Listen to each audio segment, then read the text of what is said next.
Doctor साहब, क्या breast reconstructive surgery ज़रूरी है? नमस्ते। मेरा नाम डॉक्टर जय आर अनम है। मैं एक ब्रेस्ट कैंसर सर्जन हूँ। आज मैं बात करने वाला हूँ, क्या ब्रेस्ट रिकंस्ट्रक्टिव सर्जरी ज़रूरी होती है?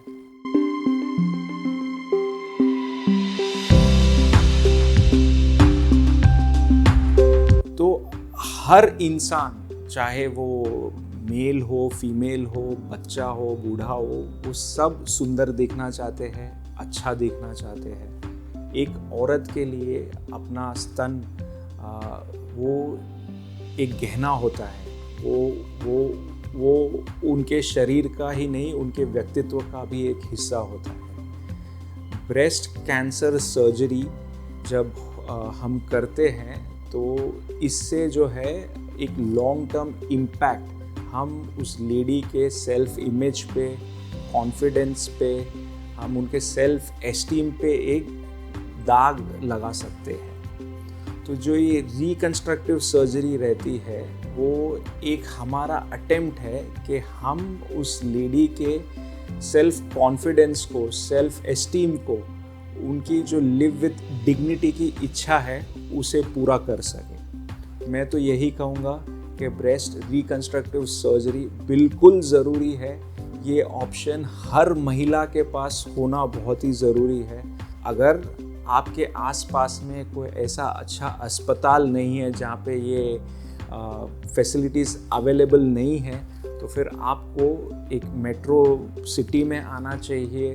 एक टर्शरी केयर सेंटर में आप जा सकते हैं जहाँ पे आपको ये ऑप्शन मिले कि आप breast reconstruction, breast cancer surgery के बाद भी कर सकते हैं। तो अब मैं इन शॉर्ट कहूँगा कि ब्रेस्ट रिकंस्ट्रक्टिव सर्जरी, जिसे हम अभी ऑन्कोप्लास्टी के नाम से जानते हैं, वो क्या है? तो oncoplasty is an integration of two words, onco and प्लास्टी।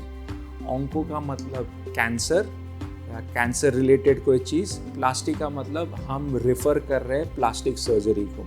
तो ऑन्कोप्लास्टी में हम सर्जिकल ऑन्कोलॉजी के प्रिंसिपल्स को प्लास्टिक सर्जरी के प्रिंसिपल्स के साथ इंटीग्रेट करते हैं। इसका मतलब ये है, जब ऑपरेशन होता है उसी वक्त हम बेसिक सर्जिकल ऑन्कोलॉजी के प्रिंसिपल्स के साथ वो ट्यूमर को अच्छे से एक्साइज करते हैं, नोड्स को, जो बगल के नोड्स है उसको एड्रेस करते हैं, और उसके बाद जो है हम ब्रेस्ट को अच्छा कॉस्मेसिस देने की कोशिश करते हैं प्लास्टिक सर्जरी के प्रिंसिपल्स के साथ। तो अब ऑन्कोप्लास्टी इंडिया में भी अवेलेबल है, बहुत सारे सेंटर्स हैं, बहुत सारे अच्छे डॉक्टर्स हैं जो कि ये करते हैं। तो जब भी हम ब्रेस्ट कंजर्वेटिव सर्जरी करते हैं, ऑन्कोप्लास्टी करना बहुत ज़रूरी होता है। अभी मैं आपको समझाता हूँ क्यों। समझ लीजिए कि अगर 2 सेंटीमीटर की कैंसर की गांठ है, जब मैं सर्जिकल ऑन्कोलॉजी प्रिंसिपल्स के साथ इस गांठ को एक्सरसाइज करता हूँ तो मुझे ऑपरेशन के वक्त 1 सेंटीमीटर का मार्जिन ऊपर नीचे साइड्स पे लेना पड़ता है। तो आप समझ सकते हैं कि 2 सेंटीमीटर की गांठ के लिए मुझे नियरली 4 बाय 4 बाय 4 सेंटीमीटर का एक खड्डा करना पड़ता है।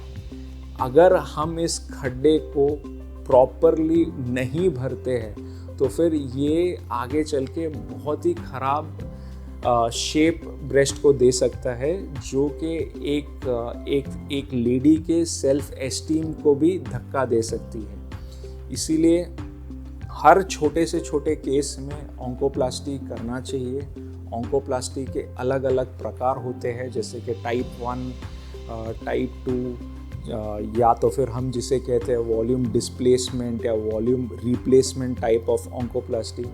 तो ये हर पेशेंट का हक है कि उसे ये ऑप्शन दिया जाए। ये पेशेंट पे है कि फिर वो ऑप्ट करे ऑन्कोप्लास्टी के लिए, या तो फिर वो चाहे तो पूरा ब्रेस्ट, जिसे कि हम मैस्टेक्टमी कहते हैं, वो भी करवा सकते हैं।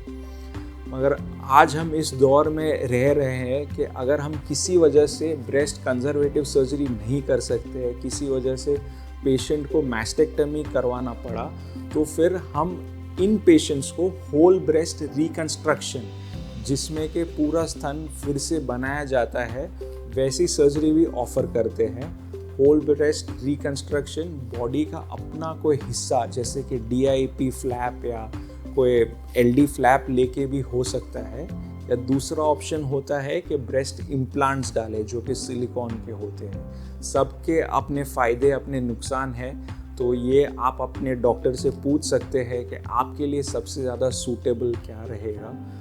बट अंत में मैं यही कहूँगा कि breast reconstructive surgery should be offered to each and every patient to live with dignity is a basic right of every individual and we should not deny that.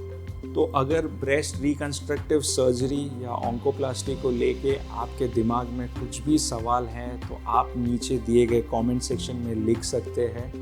And do subscribe my channel. कुछ भी doubt है आप मुझे संपर्क कर सकते हैं, मैं मेरी टीम आपको जवाब ज़रूर देंगे। नमस्ते।